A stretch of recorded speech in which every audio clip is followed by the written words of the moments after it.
Okay, శ్వేత గారు and Bharati గారు చెప్పండి, మీరు HSW కంప్యూటరైజ్డ్ ఎంబ్రాయిడరీ మిషన్ ఎక్కడ పర్చేస్ చేశారు? అయితే మేము ఫస్ట్ టైం తపన్ గారి యూట్యూబ్ ఛానల్లో అందులో వాళ్ళు పెట్టిన యూట్యూబ్ వీడియోస్ అన్నీ చూసాం. అప్పుడే మాకు బాగా నచ్చింది. చెప్పి ఇట్లాంటి మిషన్ అయితే మీకు ఫ్యూచర్ ఉంటుంది అన్న విషయం చెప్పిన తర్వాత మేము తీసుకున్నాం.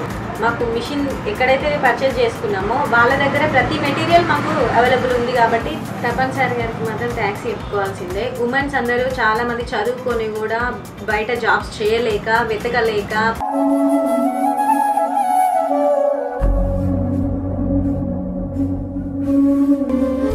ఇంట్లో కూర్చొని కూడా మేము పని చేసుకోగలుగుతాము, మేము 10 రూపాయలు సంపాదించుకోగలుగుతాము, మాకు తెలివి ఉంది అని చూపించుకునే విధంగా ఈ మిషన్ని డిజైన్ చేశారు. అంత అమౌంట్ అసలు పెడతామని మేము అనుకోలేదు, అంత అమౌంట్ పెట్టాల్సి వచ్చింది. ఎందుకంటే మంచి ఫ్యూచర్స్ ఉన్నాయి, జరీ కూడా చాలా నీట్గా వస్తుంది. ఇప్పుడు మిషన్ ఖాళీ లేదు, అన్ సీజన్లో కూడా మాకు కంపల్సరీ వేసినాం. అందులో ఇప్పుడు మీరు చూసిన మిషన్స్ కంటే ఈ తపన్ గారి HSW దాంట్లో ఎక్కువ ఫ్యూచర్స్ ఉన్నాయి.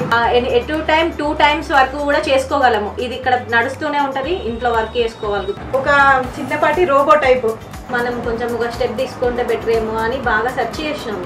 ఇప్పుడు వేరే వాటికంటే ఇదైతే బెటర్ నన్ను అడిగితే. ఎందుకంటే వాటికి ఎట్లా అంటే కొన్ని ఫ్యూచర్స్ లేవు దీనిలో ఉన్నట్టు. ఇంకా సో ఇన్ని డిజైన్స్ వేసినప్పుడు మీకు ఎక్స్పీరియన్స్ ఎలా ఉంది? మిషన్ ఓన్లీ బ్లౌజ్లకే యూజ్ అవుతుంది అని కాకుండా ప్రతి దానికి యూజ్ అవుతుంది. వెల్వెట్ క్లాత్ మీద కూడా మేము వర్క్ చేసాము, మేము కూడా స్టిచ్ చేసుకునేవి కూడా ఉన్నది.